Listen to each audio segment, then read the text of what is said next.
So, do you actually need to be a Canadian citizen to join the RCMP? It's literally the very first question most people ask when looking at this career.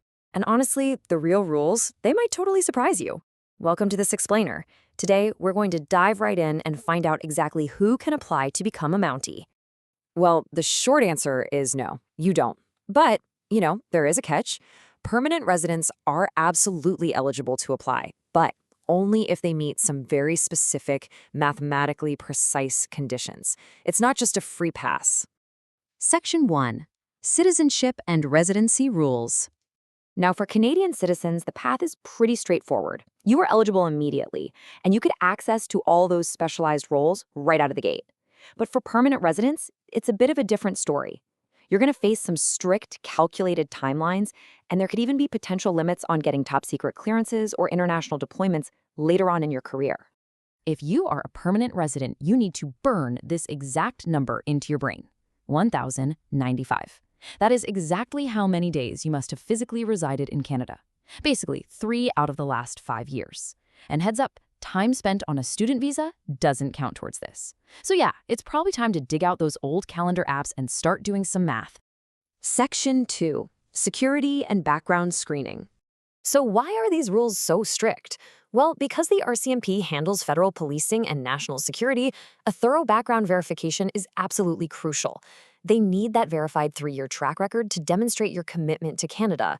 They are legally and operationally required to check your character, your finances, and your background before they even think about granting classified access. And just to put that into perspective, the RCMP is incredibly strict compared to others. For instance, provincial police typically only require 1 to 2 years. And the Canadian Armed Forces, they actually eliminated their permanent resident time in Canada rule entirely back in 2022.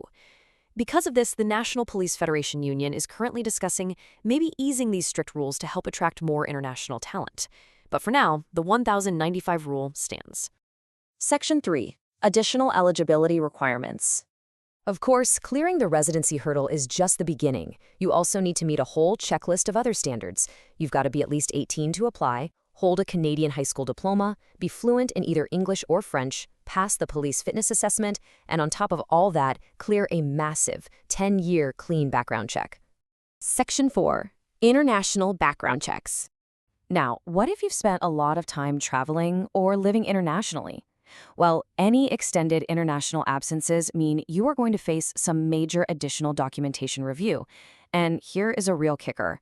Even if you are a Canadian citizen living abroad, you must return to Canada to complete the processing, and yep, that is entirely at your own expense. Section 5. Preparing early for the application process. So how can you start getting ready right now to avoid any frustrating delays? Step 1. Get on the IRCC website and calculate your exact physical presence days. Step 2. Make sure you maintain incredibly detailed records of all your travel and keep that criminal record completely clean. In Step 3, use this waiting period to actively improve your language and fitness levels. As always, for a complete guide to RCMP citizenship requirements and all the specific eligibility rules, you'll want to visit joinrcmp.ca. That is your go-to spot to take your exact status and dive deeper into the whole process. The path to getting in is definitely strict, and as we've seen, the math has to be absolutely perfect. But if you've got the dedication to meet the standard, are you ready to begin your path to becoming a Mountie?